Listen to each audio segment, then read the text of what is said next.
Capítulo 7. No viven en el pasado. No sanamos el pasado viviendo en él. Lo sanamos viviendo de lleno el presente. Marianne Williamson. Gloria era una mujer trabajadora de 55 años. Su doctor la canalizó a terapia porque estaba demasiado estresada. Su hija de 28 años se había mudado de vuelta a casa poco tiempo antes. Desde que dejó la casa de Gloria, a los 18 años, volvió por lo menos una docena de veces. Por lo general, encontraba un nuevo novio y en un par de semanas, a veces días, después de conocerlo, se mudaba con él. Pero nunca funcionaba y siempre volvía con Gloria. La chica estaba desempleada y no buscaba trabajo. Pasaba los días viendo televisión y navegando en Internet. No se le podía pedir ayuda en casa, ni siquiera que cuidara su higiene personal.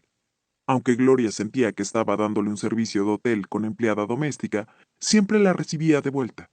Pensaba que lo menos que podía hacer por su hija era ofrecerle un lugar para vivir.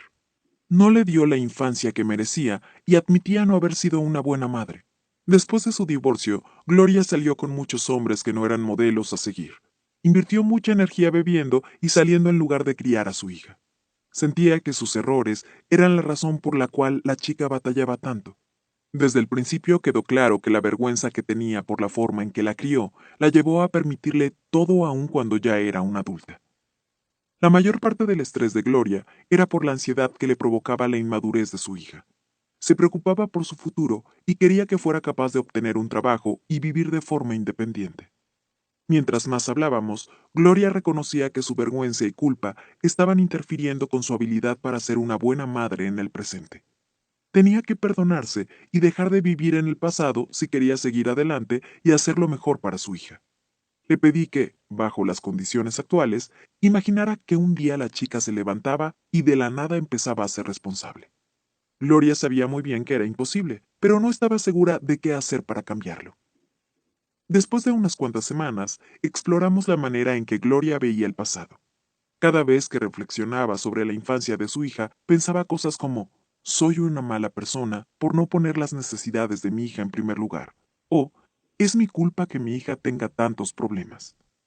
Analizamos sus pensamientos y poco a poco, pero con seguridad, Gloria entendió cómo su propia culpa y condena influenciaba la manera en que trataba a su hija en el presente. Con el tiempo, aceptó el hecho de que si bien no fue la madre ideal, castigarse por eso no cambiaría el pasado. También reconoció que la conducta actual hacia su hija no arreglaba nada, más bien propiciaba un comportamiento autodestructivo. Armada con una nueva actitud, Gloria estableció algunas reglas y fijó límites con su hija. Le dijo que podría permanecer viviendo en su casa si buscaba trabajo. Estaba dispuesta a darle un tiempo para estabilizarse, pero después de 2 meses, si seguía viviendo ahí, tendría que pagar renta. Aunque al principio la chica se enojó por las nuevas reglas, empezó a buscar trabajo en unos cuantos días. Después de unas semanas, Gloria entró orgullosa a mi consultorio y me anunció que su hija tenía un trabajo, y a diferencia de empleos anteriores, este podría convertirse en una carrera. Me dijo que había visto grandes cambios en ella desde que le ofrecieron el trabajo y que hablaba mucho más sobre sus aspiraciones en el futuro. Aunque Gloria todavía no se perdonaba por completo, reconoció que lo único peor que ser una mala madre durante 18 años era serlo otros 18 años más. Atorado en la historia. A veces las personas se aferran a cosas que pasaron hace años, mientras otras lo hacen con cosas que pasaron la semana pasada. ¿Alguno de estos escenarios te resulta familiar? ¿Desearías poder oprimir un botón de reversa y así poder rehacer partes de tu vida? Luchas contra grandes arrepentimientos sobre tu pasado. Pasas mucho tiempo preguntándote cómo sería la vida si hubieras escogido un camino diferente. A veces sientes que los mejores días de tu vida quedaron atrás.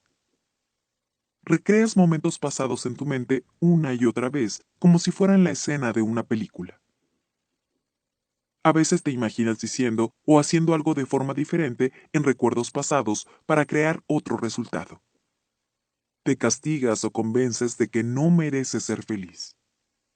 Te avergüenzas de tu pasado. Cuando cometes un error o un episodio embarazoso, lo recreas de forma repetida en tu cabeza. Inviertes mucho tiempo pensando en todas las cosas que debiste o pudiste haber hecho diferentes. Aunque la reflexión es saludable, Aferrarse puede ser autodestructivo al no permitirte disfrutar del presente o planear tu futuro. Pero no tienes que quedarte detenido en el pasado. Puedes empezar a vivir el momento. ¿Por qué vivimos en el pasado? Muchas veces la hija de Gloria la manipulaba al aprovecharse de su culpa. Al recordarle que no estuvo para ella cuando era niña, su remordimiento solo aumentaba. Si su hija no la había perdonado para entonces, ¿cómo podía Gloria perdonarse? Ella aceptó sus sentimientos de constante culpa como parte de la penitencia por los errores que cometió. Como resultado, continuó viviendo en el pasado. La culpa, la vergüenza y la ira son solo algunos de los sentimientos que pueden mantenerte estancado en el pasado. Tal vez tu subconsciente piensa, si soy a mí mismo lo suficientemente miserable, algún día podré perdonarme.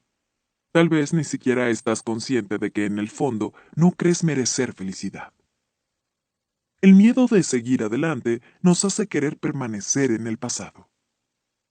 2 semanas después de que mi madre muriera, la casa de mi padre ardió en llamas. El fuego se contuvo en el sótano, pero el humo y las cenizas permearon cada habitación. Un equipo contratado por la compañía de seguros tuvo que limpiar todo de pies a cabeza. Las pertenencias de mi madre estuvieron en manos de completos extraños y eso me molestó. Yo quería que las cosas se quedaran justo como mi madre las dejó, que su ropa estuviera colgada en el closet tal como ella la había acomodado, que sus adornos navideños permanecieran en sus cajas de la manera en que ella los había organizado. Quería que algún día, después de mucho tiempo, yo pudiera abrir su joyero y ver cómo había dejado por última vez sus cosas. Pero no pudimos darnos ese lujo. Más bien, todo se reacomodó. Su ropa dejó de oler a ella. No tuve forma de saber cuál fue el último libro que leyó. Nunca pudimos ordenar sus cosas a nuestro propio ritmo. Años después, cuando Lincoln murió, de nuevo quise congelar todo en el tiempo. Sentía que si estudiaba la manera en la que él colgaba su ropa u ordenaba sus libros, yo sería capaz de conocerlo mejor, incluso si ya no estaba. Pensaba que si sus pertenencias se movían o se reorganizaban, perdería la oportunidad de encontrar pistas valiosas que me dieran información sobre él. Era como si al retenerlo conmigo me aseguraba de poder aprender más cosas sobre él. Tal vez en un pedazo de papel tendría una nota escrita, o quizá encontraría una fotografía que nunca vi antes. De alguna forma quería seguir creando recuerdos que incluyeran a Lincoln aunque ya no existiera. Estuvimos juntos por 6 años, pero no era suficiente. Yo no estaba lista para dejar ir cualquier cosa que me lo recordara. Me deshice de las pertenencias que no necesitaba y no quería. Mis intentos por congelar el tiempo no funcionaron. Obvio, el resto del mundo siguió su marcha. Con el paso de los meses, dejé ir mi deseo de mantener todo como en una cápsula del tiempo.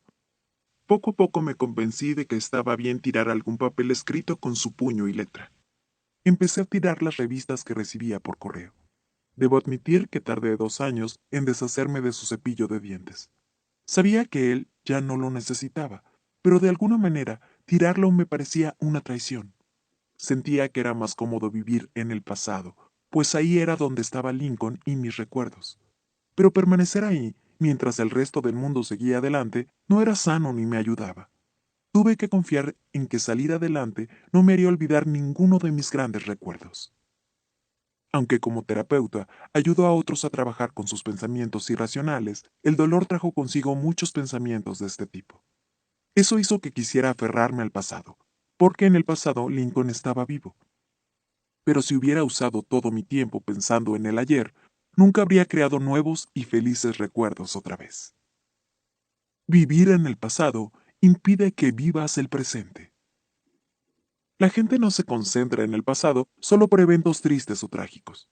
A veces vivir en el pasado es una forma de distraernos del presente.